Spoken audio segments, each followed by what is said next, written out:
Rusia saat ini sedang gencar-gencarnya melakukan strukturisasi pada armada dan persenjataan mereka. Kabarnya, saat ini pemerintah Rusia tengah mencanangkan program untuk menyegarkan alutsista mereka. Perubahan besar-besaran dianggap perlu karena banyak armada dan persenjataan militer mereka yang sudah lawas dan tak dapat lagi diandalkan. Jika tak ada halangan, pada tahun 2030 nanti prajurit Rusia akan dimanjakan dengan kendaraan maupun perlengkapan yang lebih canggih dan mumpuni. Inilah beberapa alutsista canggih dan mematikan yang akan siap digunakan pada tahun 2030 nanti. 1. SPK Sniper Rifle. Senapan runduk Dragunov atau SPD telah digunakan sejak tahun 70-an. Saat itu, senjata ini hanya diberikan kepada satu prajurit Uni Soviet per platon.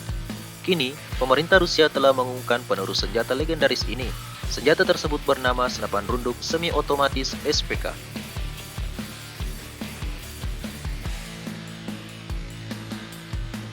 Senapan SPK telah diperkenalkan oleh sebuah pabrik persenjataan yang bermarkas di Rusia bernama Kalashnikov Concern. Senapan runduk ini menggunakan amunisi peluru yang serupa dengan SPD dan dapat menggunakan magazin yang sama pula dengan senapan runduk ikonik tersebut. Sasisnya menggunakan bahan polimer dan di dalamnya terdapat mekanisme pengoperasian gas. Bisa dikatakan, jeruan senapan ini kurang lebih sama dengan Dragunov, namun mendapatkan penyegaran khusus di beberapa aspek sehingga menjadi senapan runduk yang lebih mematikan. Senjata ini tengah diuji dalam pabrik dan diperkirakan akan mulai digunakan oleh prajurit Rusia pada tahun 2030.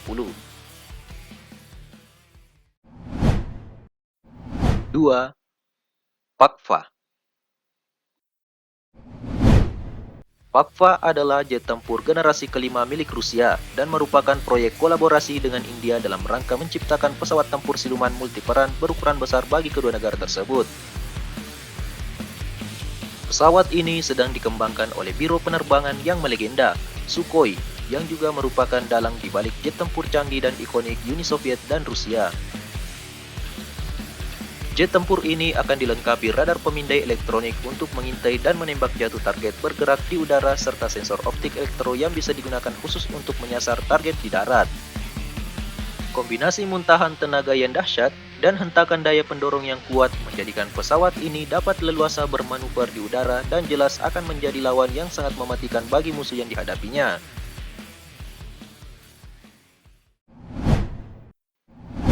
3. Tank Armata T-14. Tank tempur canggih ini sudah mulai digunakan pada tahun 2018. Tank Armata generasi baru ini merupakan lompatan besar bagi Rusia, sebab berhasil menggabungkan beberapa teknologi mematikan sekaligus modern. Selain dilengkapi dengan sistem modular baru, ada juga mekanisme perlindungan aktif maupun pasif, dan sistem pemantau digital. Tank ini juga dilapisi dengan cat khusus yang membuatnya sulit terdeteksi oleh radar musuh. Untuk persenjataannya, ada meriam smoothbore 125 mm dan satu senapan mesin yang bisa dikendalikan secara remote dengan kaliber peluru 12,7 mm. Biaya pembuatan setiap tanknya diperkirakan mencapai 3,7 juta US dollar atau sekitar 45 miliar rupiah. Dan Moskow telah menaikkan kontrak pertama untuk pembuatan 100 unit tank tempur ini. Jumlah tersebut lebih dari cukup untuk digunakan oleh satu resimen tank Rusia untuk melakukan modernisasi penuh tank RGF mereka yang telah memasuki usia senja.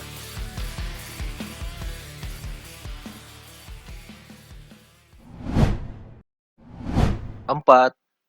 Rudal balistik jarak pendek Iskander. Selama Perang Dingin, negara Uni Soviet telah mengembangkan sejumlah rudal balistik taktis jarak pendek. Rudal tersebut difungsikan sebagai artileri jarak jauh untuk menyerang pusat kendali musuh, pangkalan udara, dan target penting lainnya. Dan rudal 9K720 milik mereka adalah yang paling canggih dengan daya jelajah, akurasi, dan daya ledak yang belum pernah dimiliki oleh rudal lainnya. Rudal ini punya beberapa hulu ledak konvensional yang berbeda, termasuk hulu ledak bom curah atau bom gas berdaya ledak tinggi. Rusia tengah mencari dana segar untuk segera memulai produksi rudal ini secara besar-besaran agar siap untuk digunakan secara merata pada tahun 2030, khususnya di daerah perbatasan atau negara berkonflik seperti di Timur Tengah. 5. Kapal induk kelas Thor. Admiral Kuznetsov adalah satu-satunya kapal induk yang dimiliki oleh Rusia, dan usianya sudah tua. Teknologi yang diusung juga sudah lawas, serta harus segera dipensiunkan. Beruntung, institusi riset perkapalan Krylov asli Rusia sedang mengembangkan penggantinya yang lebih gahar. Proyek yang sedang mereka kerjakan ini bernama 23.000 S-Ton. Kapal baru ini nantinya bakal punya panjang sekitar 326 meter dan punya bobot 100.000 ton lebih berat daripada Kuznetsov. Kapal ini punya kecepatan 30 knot dan menggunakan sistem peluncur elektromagnetik, dan semuanya disuplai oleh tenaga nuklir. Kapal canggih ini akan mampu mengangkut sekitar 70 hingga 90 pesawat, termasuk jet tempur, pesawat angkut, hingga pesawat intai. Kapal besar ini juga akan dilengkapi dengan sedikitnya selusin persenjataan anti kapal selam, helikopter pengangkut, serta banyak rudal, torpedo, maupun sistem pertahanan diri jarak dekat untuk menghalau serangan lawan. Pembuatan kapal ini akan sulit bagi negara beruang merah, karena Rusia tak punya pengalaman untuk membuat kapal induk. Namun pemerintah Rusia tak punya jalan lain jika ingin tetap mampu menjaga kedaulatan negaranya dari ancaman laut.